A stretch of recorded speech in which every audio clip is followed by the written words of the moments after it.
നമ്മളിനി എക്സലിൽ പഠിക്കാൻ പോണത് വളരെ യൂസ്ഫുൾ ആയിട്ടുള്ളൊരു ടൂളാണ്. അതായത് നമ്മൾ ഈ ഡേറ്റയ്ക്കകത്ത് വന്നു കഴിഞ്ഞാൽ ഇതാ ഇവിടെ സബ് ടോട്ടൽ എന്ന് പറയുന്ന ഒരു ഫംഗ്ഷനുണ്ട്. അതായത് ടോട്ടൽ കാണാൻ നമ്മൾ പഠിച്ചു, പക്ഷേ സബ് ടോട്ടൽ കാണേണ്ട സാഹചര്യം വരും. അപ്പോൾ ഒരു സാഹചര്യമാണ് ഇത് ഈ കാണുന്ന ഷീറ്റ്. ഇത് ഒരു ബ്രിക്സ് കമ്പനിയുടെ ഒരു വർഷത്തെ ഡേറ്റ ഷീറ്റാണ്. അപ്പം ഇവിടെ നിങ്ങൾക്കറിയാവുന്ന ഡേറ്റ് ഉണ്ട്, ഇവിടെ സെയിൽ നടത്തിയേക്കുന്ന ആളുടെ പേരുണ്ട്, ഇതാണ് ഐറ്റം. അപ്പോൾ ഈ കമ്പനിക്ക് 3 ഐറ്റങ്ങളുണ്ട്. അപ്പം ഞാൻ നിങ്ങളെ ഒന്ന് ഹൈലൈറ്റ് ചെയ്ത് കഴിഞ്ഞാൽ ഇതൊന്ന് 8 എന്ന് പറയുന്ന ഒന്ന്, പിന്നെ തുടക്കത്തിലെ 4 എന്ന് പറയുന്നതാണ് അടുത്തത്, പിന്നെ 6. ഓക്കെ, ഇങ്ങനെ 3 എണ്ണമാണുള്ളത്. അപ്പോൾ എനിക്ക് അറിയേണ്ടത് എന്നാന്ന് ചോദിച്ചു കഴിഞ്ഞാൽ ഈ ഓരോ പ്രൊഡക്റ്റിൻ്റെയും 8, 4, 6 ഇത് 3 സെയിൽ നടക്കുന്നത്. അപ്പം 8 ഇവിടെ നിങ്ങൾക്കറിയാം 250 ക്വാണ്ടിറ്റി സെയിൽ നടന്നിട്ടുണ്ട്, 4 60 നടന്നിട്ടുണ്ട്, 6 100 നടന്നിട്ടുണ്ട്, പിന്നെ ഇതിങ്ങനെ റിപ്പീറ്റ് ചെയ്യുക. അപ്പോൾ എനിക്കറിയേണ്ടത് സബ് ടോട്ടൽ കാണണം. അതായത് 8 ഇഞ്ച് എത്ര ഈ വർഷം സെയിൽ ചെയ്തു, 4 ഇഞ്ച് ഈ വർഷം എത്ര സെയിൽ ചെയ്തു, 6 ഇഞ്ച് ഈ വർഷം എത്ര സെയിൽ ചെയ്തു, ഇതറിയണം. ഇതറിയാൻ നമ്മൾ പഠിച്ചിരിക്കുന്ന മെത്തേഡ് അനുസരിച്ച് എങ്ങനെ ചെയ്യാൻ പറ്റുമെന്ന് ആദ്യം ഒന്ന് നോക്കാം. പഠിച്ചിരിക്കുന്ന മെത്തേഡ് അനുസരിച്ച് വേണമെങ്കിൽ നമുക്കിതിനെ ഒന്ന് ഫിൽട്ടർ ചെയ്യാം. ഓക്കെ, ഫിൽട്ടർ ചെയ്തു. എന്നിട്ട് എനിക്ക് വേണമെങ്കിൽ ഈ 4 ഇഞ്ച് മാത്രം സെലക്ട് ചെയ്യാം. ഓക്കെ, സെലക്ട് ചെയ്തു. അപ്പോൾ 4 ഇഞ്ച് മാത്രം കിട്ടി. എന്നിട്ട് ഈ ക്വാണ്ടിറ്റി അറിയണമെന്നുണ്ടെങ്കിൽ ഞാൻ ഇങ്ങനെ സെലക്ട് ചെയ്ത് കഴിഞ്ഞാൽ ടോട്ടൽ സെലക്ട് ചെയ്തു. സെലക്ട് ചെയ്ത് കഴിഞ്ഞാൽ ഇതിൻ്റെ ടോട്ടൽ ഇത് ഇവിടെ കാണിച്ചിട്ടുണ്ട്. ഇതേണ്ടേ 48,079 വരും. പക്ഷേ ഈ രീതിയിൽ ഓരോന്നിൻ്റെയും കാൽക്കുലേറ്റ് ചെയ്യണമെങ്കിൽ കാൽക്കുലേറ്റ് ചെയ്യാം. എന്നിട്ട് വേണമെങ്കിൽ നമുക്ക് സബ് ടോട്ടൽ കണ്ടുപിടിക്കാം ഓരോന്നിൻ്റെയും. പക്ഷേ അത് അല്ല ശരിക്കുള്ള മെത്തേഡ്. ശരിക്കുള്ള മെത്തേഡ് നമുക്ക് ഈ പറഞ്ഞ മുമ്പേ കണ്ട ടൂൾ വഴി ഈസി ആയിട്ട് ഓരോന്നിൻ്റെയും സബ് ടോട്ടൽ കണ്ടുപിടിക്കാൻ പറ്റും. അത് നമുക്ക് എങ്ങനെ ചെയ്യാമെന്ന് നോക്കാം. അതിനാദ്യം ചെയ്യേണ്ട ഒരു സംഭവം എന്ന് പറയുന്നത്, നിങ്ങൾ ഏത് റോയിലെയാണോ സബ് ടോട്ടൽ ആഗ്രഹിക്കുന്നത്, ഇപ്പോൾ എനിക്കറിയേണ്ടത് ഈ പറയുന്ന ഐറ്റത്തിൻ്റെ സബ് ടോട്ടൽ അറിയേണ്ടത് ആണെങ്കിൽ അതേ കൊണ്ടുവന്ന് ക്ലിക്ക് ചെയ്യുക, എവിടെ വേണേലും ക്ലിക്ക് ചെയ്യുക. എന്നിട്ട് നമ്മൾ സോർട്ട് ചെയ്യണം. അപ്പോൾ ഇപ്പം 4 സോർട്ട് ചെയ്തു. പിന്നെ താഴോട്ട് നിങ്ങൾ വന്നു കഴിഞ്ഞാൽ അടുത്തത് 6 സോർട്ട് ചെയ്യും. ഇതുണ്ട് 6ൻ്റെ സോർട്ട് ചെയ്തിട്ടുണ്ട്, പിന്നെ 8ഉം സോർട്ട് ചെയ്തിട്ടുണ്ട്. ഓക്കെ, ഞാൻ പേജ് അപ്പടിച്ച് മുകളിലേക്ക് പോവാണ്.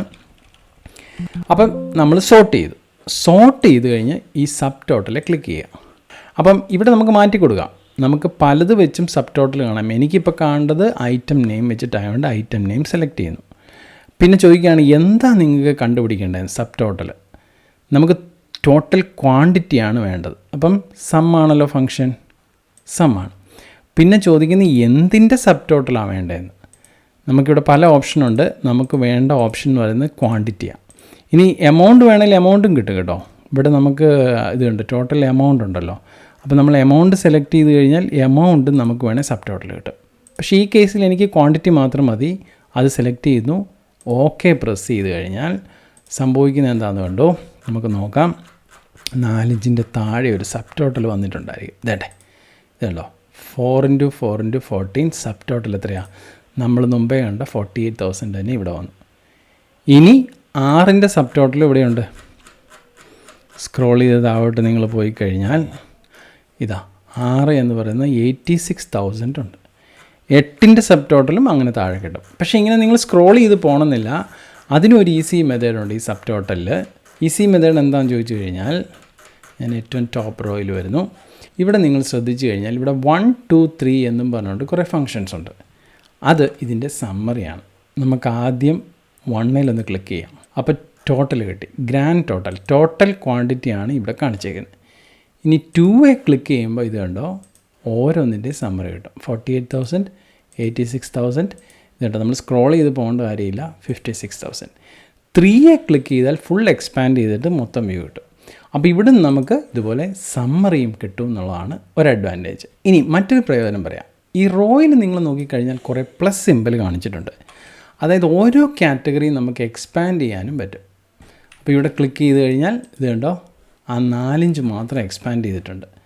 ഇനി 4 ഇഞ്ചിനെ നമുക്ക് മൈനസെ ക്ലിക്ക് ചെയ്ത് കഴിഞ്ഞാൽ അത് കൊളാപ്സ് ആവും. രണ്ടാമത് ഈ 6 ഇഞ്ച് എന്ന് പറയുന്നിടത്ത് പ്ലസ്സെ ക്ലിക്ക് ചെയ്ത് കഴിഞ്ഞാൽ 6 ഇഞ്ചിൻ്റെ മാത്രം ഡീറ്റെയിൽസ് കിട്ടും. കണ്ടോ?